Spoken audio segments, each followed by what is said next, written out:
feeling like I'm academics. Can't run away. Let me ask. So I'm now going to ask you a question that it's probably going to be beyond just your legal expertise, but it's probably your gut feeling a little bit. Obviously, you'll use your legal expertise. I heard you criticizing a few of the cases that did come across, with Diddy. And like, for example, the Liza Garner situation that was filed in the wrong state. Sure. In hip hop, we've seen that the Lil Rod situation. And by the way, I want to also be very open and honest. I don't want to do a gotcha moment. I'm a media outlet. I don't have a law degree. I kind of report whatever, but I want to stay with the truth. There was a point, and this was very interesting. There was a point that, in the Lil Rod lawsuit, there was accusations of underage women. Number one, that came out to be false. The woman came out to say, hey, that's me in the picture. I'm 40. I was never underage. Anyway, the attorney in that case, which I don't know if you know what case that was. That was the one versus Christian Combs. Okay. I know I'm familiar with it, but I don't know the ins and outs of it. So I received one day, randomly, a message that when I started criticizing the lawsuit, the lawyer in question, which, Mr. Tyrone Blackburn, he said, hey, listen, I don't like her commentary about whatever I was saying. And I took what he said to me as, it's turned to a whole legal situation, so I won't even go too much on it. But regardless, the Cassie thing, which, by the way, I think the lawyer there is Doug Whitford. Different lawyer. Yeah. That lawyer, like I said, her lawyer is a real guy. Well, what do you feel about, there's been like 20 different lawsuits. Half of them, or actually about 80% of them, have been covered by Mr. Tyrone Blackburn. You've seen that, they're filed in the wrong district, the wrong state. Again, this is not a defense or be like, hey, Diddy's not whatever. What have you thought about the legal strategies of the other individuals that have came into play since the Cassie thing started? I think that when you're filing cases like this, and early on in my career, I had a couple cases like this against some popular individuals. And I think when you're filing a case like this, you need to be so very careful because number one is you're making accusations that are very, very serious. You need to weigh the credibility of your client very carefully. You need to get any backup information, any backup evidence. You don't know the type of lawsuits that we file, but when we file a lawsuit, there is no aha gotcha moment for the defense. I know everything, the good, the bad, the ugly.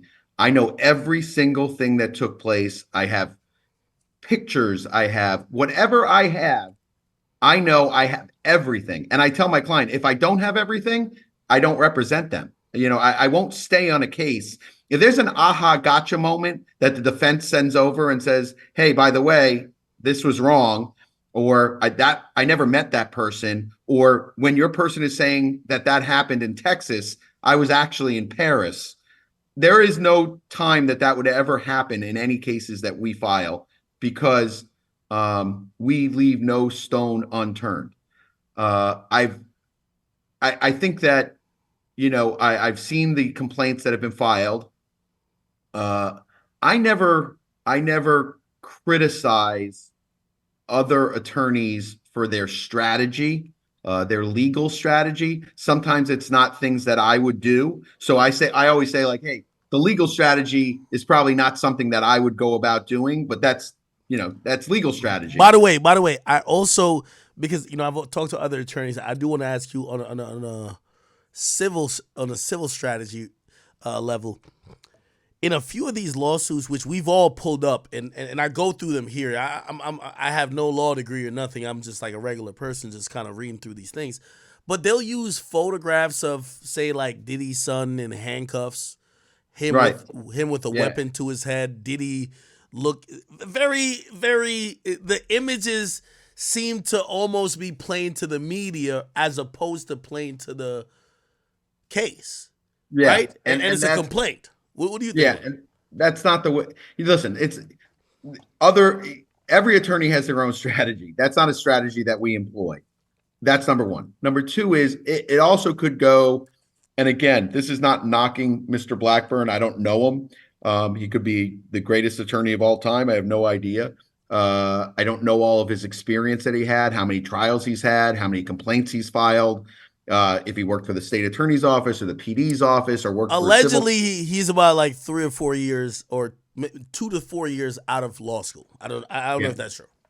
And when you first get out of law school and you get a case that you think is going to be a major case, you have to really, like I said, cross your T's and dot your I's. The moving of the jurisdiction, I think, made that case look very, very, that is a huge red flag, in my opinion, that your client didn't inform you. And it could be, listen, it's very likely not his fault. It could be the client didn't inform him of this. And then all of a sudden something came up and he's like, hey, if that happened to me, I'd probably withdraw off the case if a client didn't tell me the right state that the occurrence happened in.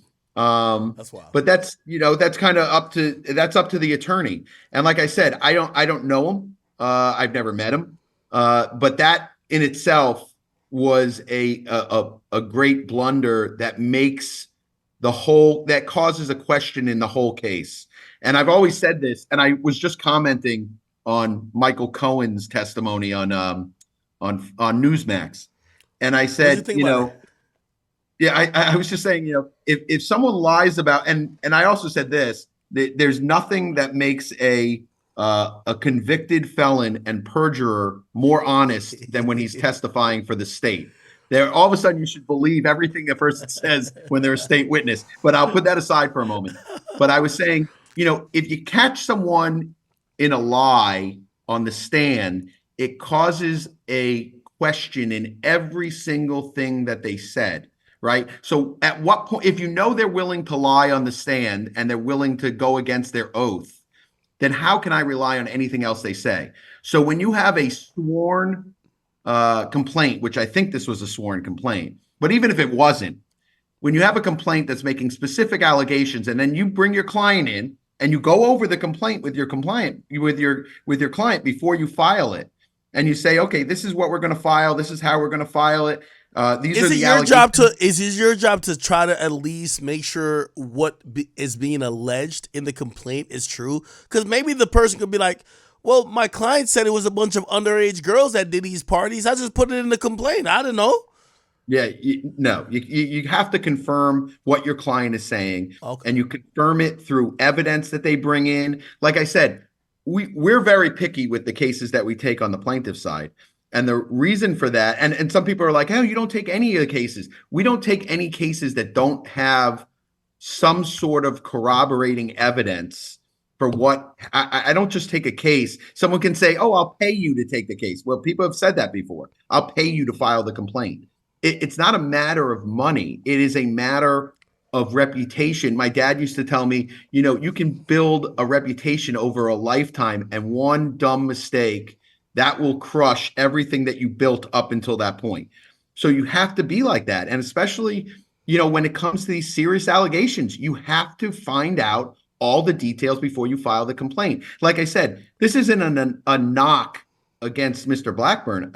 I don't know him, but you need to really check all those facts. Hey, listen, I'll help you, and I'll say what you don't want to say. The Cassie lawsuit holds a little bit of water. We've seen the chaos that's caused. The 17-year-old person who's still Jane Doe, who allegedly has to identify themselves eventually. That's what the court has ruled. Hold a little bit of water. By the way, it's represented by the same person as Cassie. Lil Rod, the one against Christian Combs, these subsequent ones. By the way, there's a new one that claims that Diddy was sexually assaulting her, but she kept going back there. I'm not saying that. Hey, I don't want to speak to what victims might do. There is another one that isn't represented by the same person. I'm seeing almost a pattern. Yeah. There is not a lot of due diligence when this one individual, who, by the way, you also know, they were referred to a grievance committee off of a Rule 11 violation. Exactly. Yeah. And Rule 11 violations are pretty serious. Just so we're clear. No. Because my audience doesn't know what that is. Please explain what that is. It's a federal violation by a judge for either something misappropriation in a complaint or something that the lawyer did to warrant a Rule 11 violation. And what happens is they can refer you to the bar. Number one, they can sanction you. They can award attorney's fees to the other side on a Rule 11, on a motion to dismiss or something like that. Rule 11 sanctions are nothing that you want as a lawyer, and it's in a federal matter. Have you ever got one? No, I've never gotten a Rule 11 sanction. I've gotten Rule 11 sanctions against other attorneys, but no, I've never gotten a Rule 11. Is it out the ordinary that maybe a possible new attorney? Because honestly, here's the thing: we all and I'm now speaking as this is DJ Akademiks speaking as the media pundit. We've heard a bunch of shit about Diddy. We do think he's been on some bullshit. Here's the thing: not because I think you've been on some bullshit. Everything anyone says, it's automatically believed. There's a few people who, they have financial gain. I pointed out myself because, one of the attorneys for these people contacted me after I doubted the veracity of one of their claims. They contacted me to be like, yo, what's up? And I'm like, then I realized they're trying to use the media.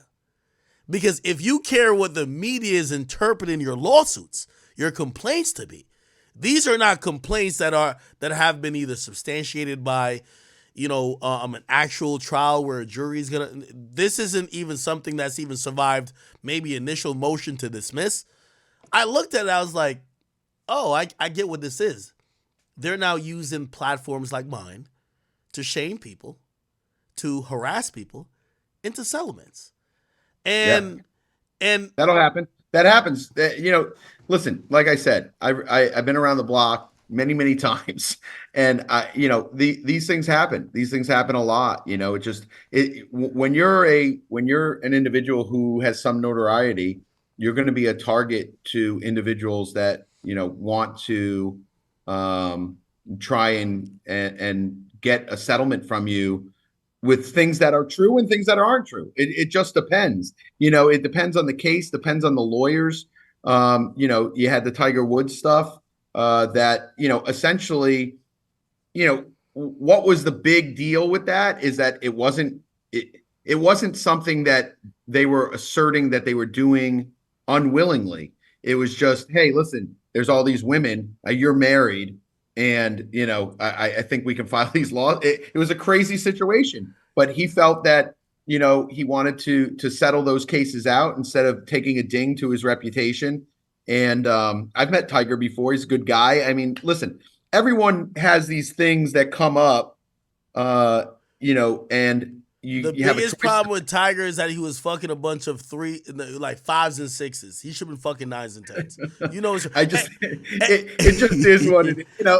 Like I said.